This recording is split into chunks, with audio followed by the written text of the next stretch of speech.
Hey there, and welcome to this explainer. If you're tackling 7th grade physical science, specifically Unit 1, Lesson 4, you're in the exact right place. Today, we're diving into contact and non-contact forces.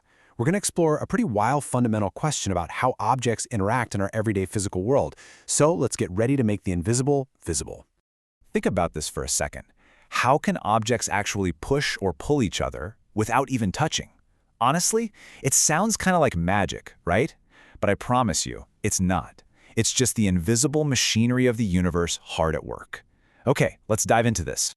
Here's our quick roadmap for today. We're going to cover 1. Forces in motion, 2. Contact forces, 3. Non-contact fields, 4. Worked examples, and finally, 5. Your transfer task. Let's get to it.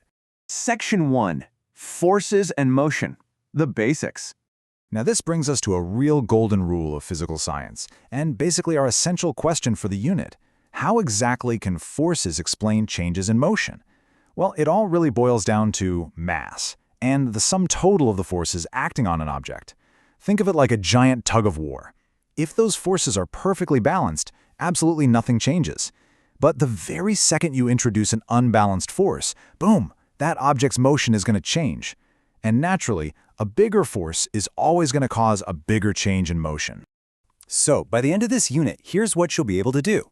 You're going to represent forces using models, interpret actual motion data, explain the real difference between balanced and unbalanced forces, and apply all these ideas to real-world systems.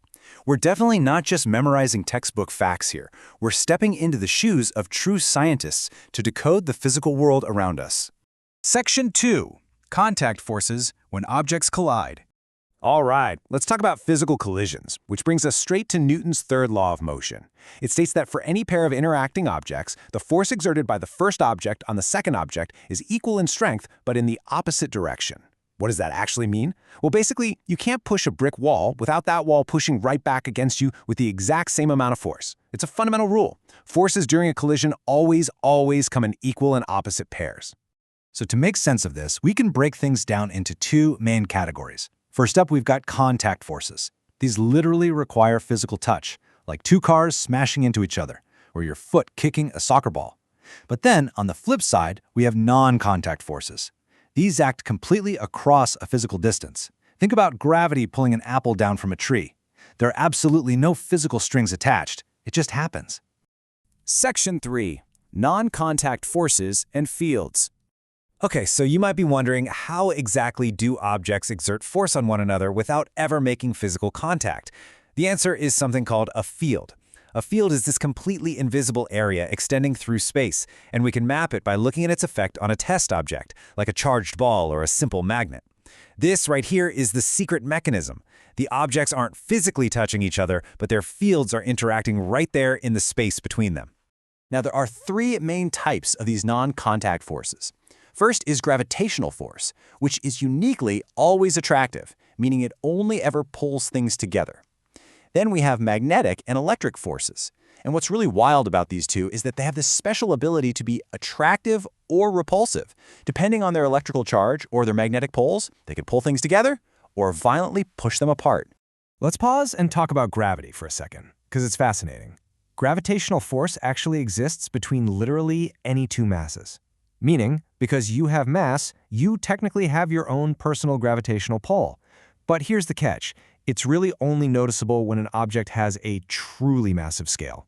So your personal gravity isn't going to pull a slice of pizza across the table towards you, sadly.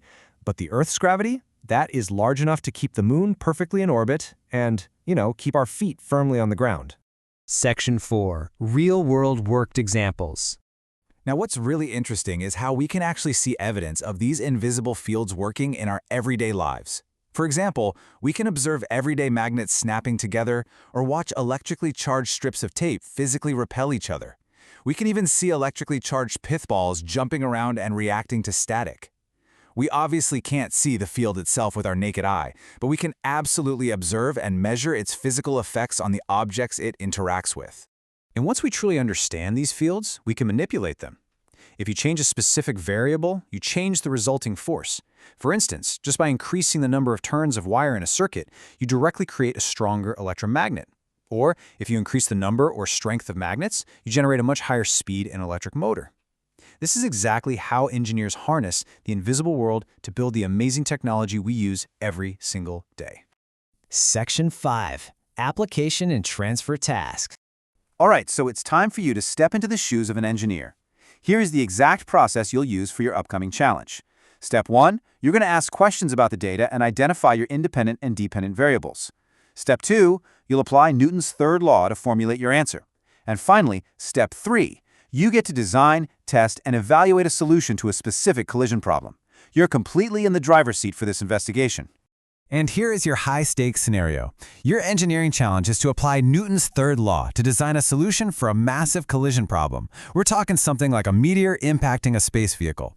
Remember, if a meteor strikes a spaceship, that ship is going to exert an equal and opposite force right back onto the meteor. So how do you actually design a system to handle that massive transfer of energy and keep your astronauts safe? It is time to put your science knowledge to the ultimate test. As we bring this explainer to a close, I want to leave you with one final, thought-provoking question. Take a second and just look around you right now. What invisible fields are pushing and pulling on you at this very moment, and how might you eventually harness them to change the world? Keep that curiosity alive as you tackle your unit challenge. Thanks so much for hanging out and learning with me today, and I'll see you in the next explainer.